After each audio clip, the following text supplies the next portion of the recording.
Hello students, मैं शुभम सोनी आपके अपने यूट्यूब चैनल सोनी क्लासेज में एक बार फिर से स्वागत है। स्टूडेंट्स, आज मैं आपके लिए क्लास 10th की फिजिक्स का एक नेक्स्ट वीडियो आपके बीच लेकर आया हूँ। हमारा टॉपिक चल रहा है प्रकाश परावर्तन तथा अपवर्तन। ये हमारा क्लास 10th का पहला चैप्टर है और इस चैप्टर में मैंने आपको बहुत से टॉपिक पढ़ा दिए हैं और इस वीडियो में मैं आपको अवतल दर्पण द्वारा जो प्रतिबिंब बनते हैं एक्चुअली उनके बारे में बहुत अच्छे से समझाने वाला हूँ। तो आपको ध्यान देना है कि इससे पहले की एक वीडियो मैंने आपको अपलोड की थी। उस वीडियो में हमने आपको अवतल दर्पण द्वारा प्रतिबिंब रचना का निर्माण कैसे होता है उसके कुछ बेसिक बातों पर चर्चा की थी। हमने बेसिक बातें इसलिए पहले आपको बता दी थी कि जब हम प्रतिबिंब बनाएं, उसकी रचनाओं को बनाएं तो वहाँ पर आपको कोई दिक्कत ना हो। और उस वीडियो में मैंने आपको एक बेसिक सा चार्ट ऐसे ही बना के दिया था, यही चार्ट था। वहाँ पे हमने उसको याद करने का तरीका भी बताया था, कैसे आपको याद करना है, इसका ट्रिक भी बताया था। इस वीडियो में मैं आपको प्रतिबिंब कैसे बनेगा उसके बारे में पढ़ाऊँगा, तो ध्यान दीजिएगा।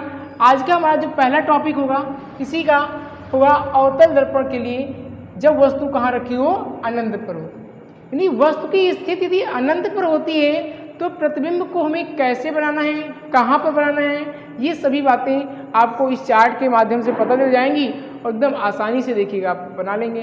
तो ध्यान दीजिएगा, सबसे पहले हम एक हेडिंग डालेंगे। यहाँ पहला केस है हमारा जब वस्तु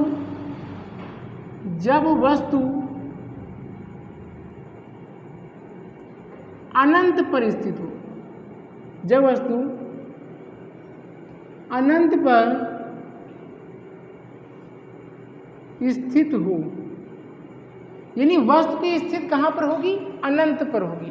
तो ध्यान दीजिएगा, सबसे पहले आपको क्या करना है, एक अवतल दर्पण बनाना है। देखिए, दर्पण ज़्यादा मोटा नहीं होना चाहिए, ज़्यादा पतला भी नहीं होना चाहिए। बहुत से लोग गलती करके अपने मन से को मोटा सा बना देते हैं, ये गलत है। आपको प्रकार की सहायता से बनाना है, हाथ से नहीं बनाना है। प्रकार की सहायता से दर्पण एकदम गोल बनाएंगे और ज़्यादा मोटा नहीं करेंगे, ठीक। अब यहाँ पर हम पॉलिश लगाते हैं, ये हमारा सेकंड स्टेप होगा। पहले तो आप दर्पण बनाइएगा, दूसरे स्टेप में हम क्या करेंगे, यहाँ पे कलई लगाएंगे, पॉलिश। ये पॉइंट हमारा M1 कहलाएगा और ये पॉइंट हमारा क्या कहलाएगा, M2 कहलाएगा। ये दर्पण को इंग्लिश में मिरर कहते हैं और इसका फर्स्ट लेटर जो मिरर का होता है वो M होता है, इसलिए हम M1 और M2 से इसको प्रदर्शित करेंगे। पहले सिरे को M1, दूसरे को M2 से।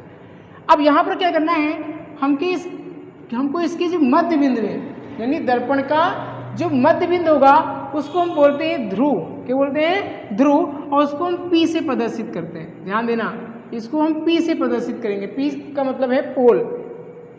इसको हिंदी में हम ध्रुव कहते हैं, इंग्लिश में इसको पोल कहते हैं, इसलिए इसको हमें P से प्रदर्शित करना है, ठीक। अब यहाँ से क्या करेंगे,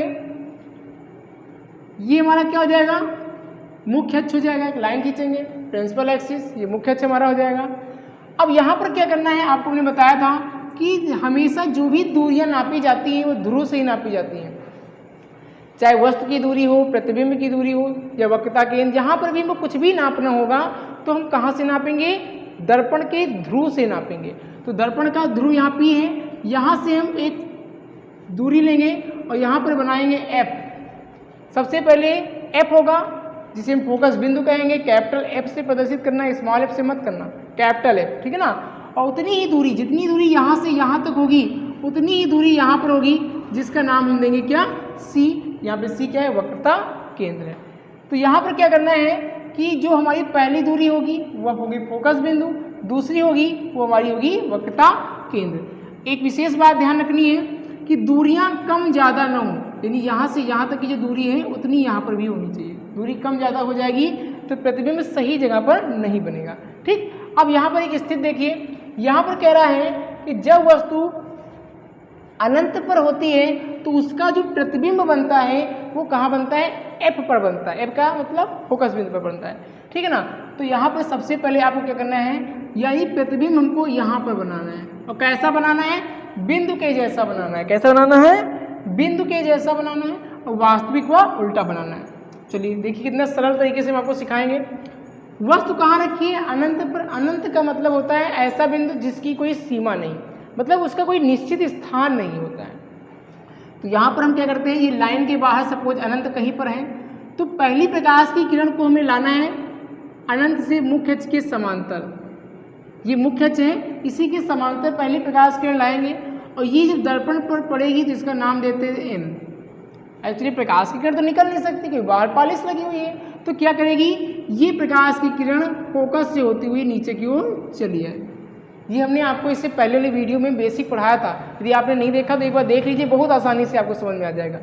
यानी यदि कोई प्रकाश की किरण मुख्य अक्ष के समांतर आपतित होती है तो दर्पण पर पड़ने के बाद वो फोकस से होती है नीचे की ओर चली जाती है, इसकी पहली घटना हो गई।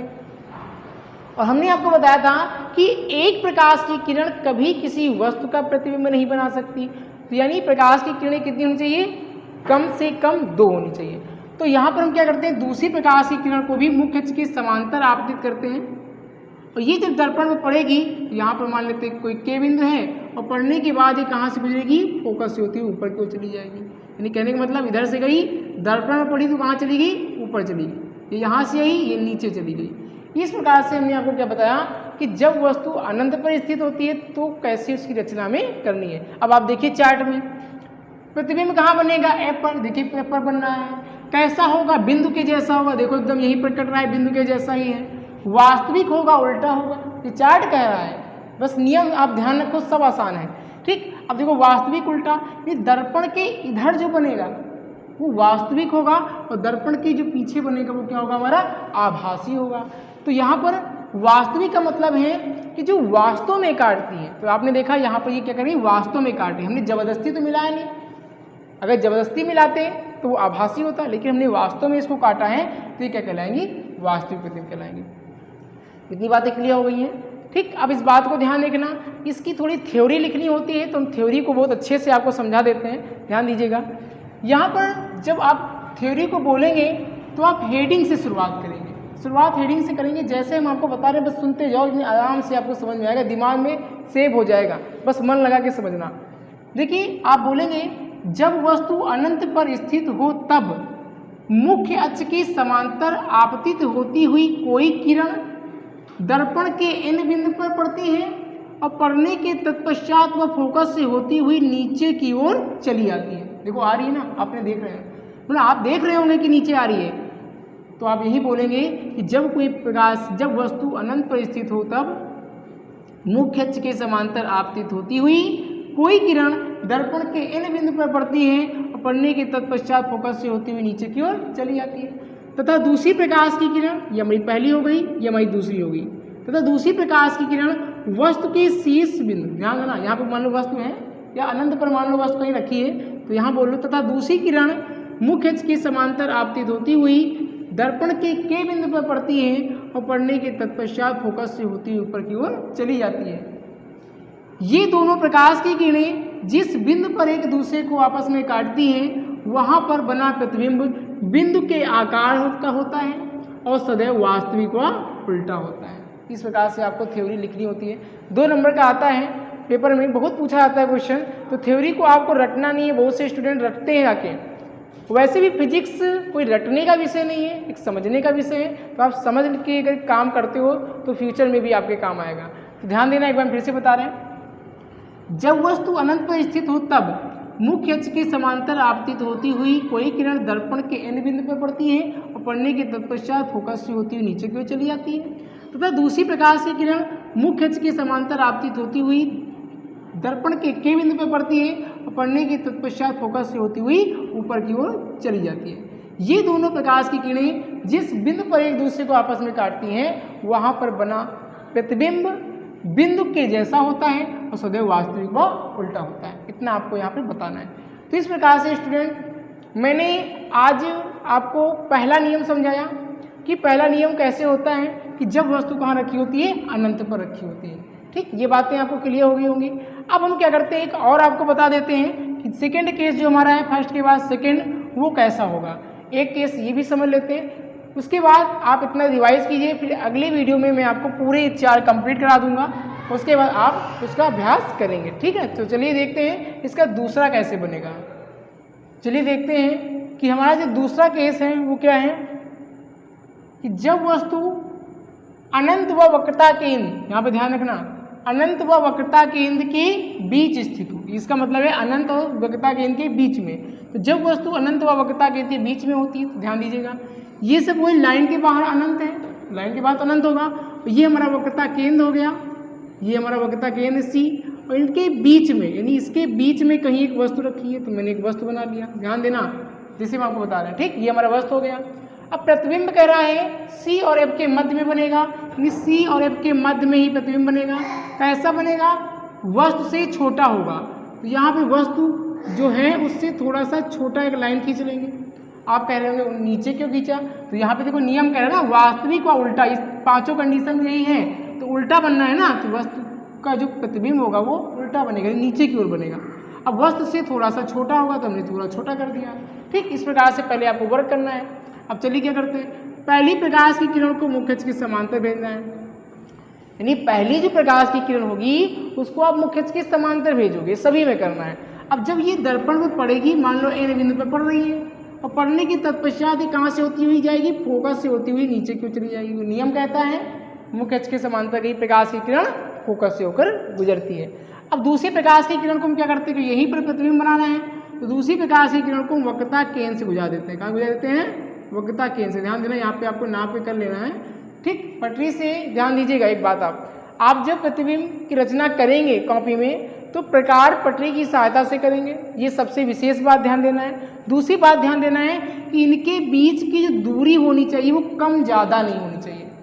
जब आप पट्टी से नाप के करोगे तो एकदम सही आपका प्रतिबिंब बनेगा। ऐसा आप अभ्यास कीजिए, अगर आप अभ्यास नहीं करेंगे तो नहीं बना पाएंगे, इसलिए अभ्यास करना बहुत जरूरी है, अभ्यास जरूर कीजिएगा, ठीक है। तो चलिए यहाँ पर देखिए हमारा प्रतिबिंब बन गया, और ये हमारा उल्टा भी है, तो इसका नाम दे देते हैं ए, ये हमारा हो जाएगा बी, ये उल्टा है तो बी नीचे है तो बी डैश ऊपर कर दीजिए, या डैश लगा देना, ए डैश लगा दीजिए। ए ऊपर था तो ए नीचे हो गया, बी नीचे था तो बी ऊपर हो गया।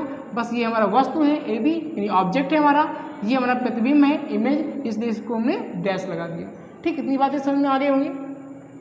तो इस प्रकार से हमारा दूसरा प्रतिबिंब बन गया। हम इसकी परिभाषा को एक बार बता देते हैं कि जब वस्तु अनंत व वक्रता केंद्र के बीच स्थित हो तब वस्तु के शीर्ष बिंदु ए से मुख्य अक्ष के समांतर आपतित होती हुई कोई किरण दर्पण के इंद्र बिंदु पर पड़ती है और पड़ने के तत्पश्चात फोकस से होती हुई नीचे की ओर चली जाती है, आप देख रहे होंगे। तथा दूसरी प्रकाश की किरण वस्तु के शीर्ष बिंदु ए से वक्रता केंद्र सी से गुजरते हुए दर्पण के बिंदु पर पड़ती है। यहाँ पे बिंदु है तो इसका नाम दिया मैंने के, ठीक ना। दर्पण के बिंदु पर पड़ती है और पड़ने के तत्पश्चात वह उसी माध्यम में, यानी उसी मार्ग में वापस लौट जाती है। वक्रता केंद्र से जो प्रकाश किरण आती है वो उसी मार्ग में वापस लौट जाती है। इसके बारे में हमने आपको बताया क्योंकि वह त्रिज्यी होती है, ठीक है ना, और त्रिज्यी सदैव अपने परिधि पर लंबवत होती है, इसलिए वक्रता केंद्र से गई प्रकाश की किरण उसी मार्ग में वापस लौट आती है।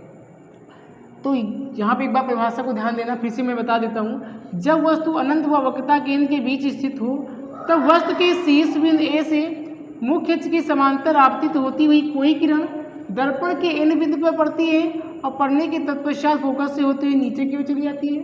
तो दूसरी प्रकाश की किरण वस्तु के शीर्ष बिंदु ए से वक्रता के सी से गुजरकर दर्पण के बिंदु पर पड़ती है और पड़ने के तत्पश्चात पुनः उसी मार्ग में वापस लौट जाती है। ये दोनों प्रकाश की किरणें जिस बिंदु पर एक दूसरे को आपस में काटती हैं वहाँ से मुख्य अक्ष पर डाला गया लंब, देखिए मुख्य अक्ष पर लंब डाला गया है, वहाँ से मुख्य अक्ष पर डाला गया लंब ए डैश बी डैश वस्तु ए बी का वास्तविक और उल्टा प्रतिबिंब बनाती है। तो इस प्रकार से स्टूडेंट मैंने आपको पहला और दूसरा एप्लीकेशन, जहाँ पे पहला और दूसरा नियम था उसको मैंने आपको बहुत ही अच्छे से समझाया। आप इसको अभ्यास कीजिए, अभ्यास नहीं करेंगे तो आप नहीं बना पाएंगे, इसलिए प्रकार पट्टी लेकर बैठे और अभ्यास जरूर करें इसको लेकर, ठीक है ना। उसके आगे की वीडियो मैं आपके लिए लेकर आऊँगा तो वहाँ पे हम इसको कंप्लीट कर लेंगे चारों, तब तक आप इतना अभ्यास कीजिए। तो चलिए स्टूडेंट फिर मिलते हैं आपको नेक्स्ट वीडियो में, तब तक यदि आप चैनल पर नए हैं चैनल को सब्सक्राइब जरूर करें और वीडियो को लाइक जरूर करें। Okay, thank you.